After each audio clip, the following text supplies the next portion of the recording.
This is my trivia game. It's a Simpsons trivia, of course. And actually, I can see what it looks like if I run it. So I can go to this link right here, and that's what it looks like. That's what my webpage looks like. So how tall is Marge's hair? Let's see if it's 6 inches. Ooh, I guess that's the wrong answer. And if I click try again, it goes back to the first question. No, wrong again. Now if I click the correct answer, 18 inches, of course, is the height of Marge's hair. It says page not found. So I don't have a second question yet. Let's take a look at how I can do that. Here I am again editing my first page of my Simpsons trivia game. Now in HTML, usually the first page of something is referred to as index. So this first page I've named index right here. Okay. And again, if they go to the wrong page, if they click 6 inches, which is the wrong answer, it takes them to a different page. Let's see how that works. So this is my basic HTML document. We talked about this before, doc type HTML, then this HTML tag, the end of HTML right there. There's a head section, end of head. There's a title. Then I have a body section and end of body. This is a tag that you haven't seen before. It's called a style tag. Inside of that, this is a whole nother language here. This is called CSS. I'm not going to get into this a whole lot. You don't really need to know about this. You could take a whole course in CSS if you wanted to. CSS allows you to change the look of your web page. So here I'm just saying that the body background color is FFFFFFFF. This is a hexadecimal for white. Now, I mean, I could change the body background color if I wanted to, and I could just type in a word here. I could say body background color is blue, and I can run this. Hey, it made the body background color blue. Anyway, you can change the look of your page using these tags in between style. These link things, link, visited, hover, active, that just means I'm going to actually change this back to white. And I'll rerun it so you can see what's happening, because you couldn't even see the links there. This is just saying make all these links blue, basically, and they're going to stay blue. Well, all right, don't worry about that a whole lot. This is the code in the body section. This is what you need to know about. This is just a heading, of course, nothing new here. This is a paragraph, and I've made this bold question 1. Okay, how tall is Marge's hair? That's my question. You can see it shows up right there. Underneath that, I have 4 hyperlinks, and this is how you make a hyperlink. Well, P stands for paragraph, so each hyperlink I've made as a separate paragraph. A is an anchor tag. This is the actual hyperlink. A, href.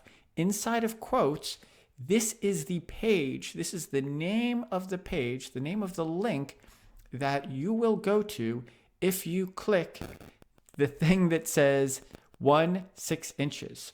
Okay, I know the syntax seems a little bit funny, and this is the end of that anchor tag. So again, if I click this, I will go to this page that says wrong. If I click this, I'll go to this page that says wrong, and so forth. If I click 18 inches, it should take me to a page that says Simpsons 2. All right. Oh, and again, this is an image. You know how images work. So far I have the wrong page, right? If I click the wrong answer, it does take me to this wrong page right here. And actually I can edit this wrong page, and you can see the wrong page says, if they click, there's my try again. If they click try again, it takes me back to, here's the anchor for that. It says href, take me back to the index. Okay, great. So let's go back to the index. Now, how would I create a second question to my trivia game? Well, that's pretty easy. I'm just going to go up here and create a new file, and I'm going to call it Simpsons 2 because I actually already named it Simpsons 2. So I'm going to call it, Simpsons 2.html. You got to give it a file extension. And then what I'm going to do, it's a little sneaky here.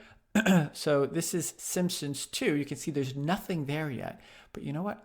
I'm going to just copy my first question. Oh my goodness, it's going to make it a whole lot easier. So I'm just going to copy this guy and put it into Simpsons 2 and paste that in there. Oop. So this is my Simpsons 2. And of course, now I'm going to change this to question 2. And here is where I would ask my second question. Instead of saying how tall is, Marge's hair, I might say something like, what is Bart's, I don't know, favorite food? I don't even know the answer to that. Who knows? And then these are my wrong answers, and I would put a correct answer page somewhere. Actually, let's just see what this looks like here. Actually, here I would put, well, I'm going to have to change these to obviously different food items, pizza, hot dogs, donuts, whatever. But let's see what this looks like. Now I'll go back to my index page. Oops. This is my index page, and I'll run my index again. Okay, so if I now do the correct answer, you can see it takes me to question 2. What is Bart's favorite food? Now, I haven't changed. Let me go to Simpsons 2 again.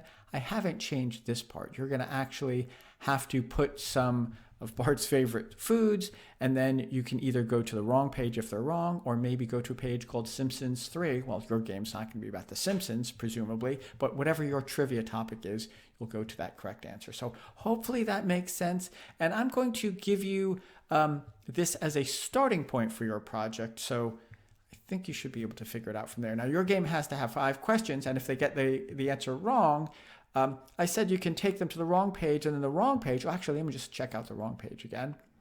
The wrong page takes me back to question 1. You could certainly do that, or if you want, you could have 5 different wrong pages, and each wrong page just takes you back to the question that they missed, that you just missed. It's up to you. You can do it either way you like it. Anyway, I hope this is enough to get you started, and there's another video on CSS if you want to watch it, but you really don't have to know a whole lot about CSS. You're really just modifying the HTML part of this code. All right, thanks so much for watching.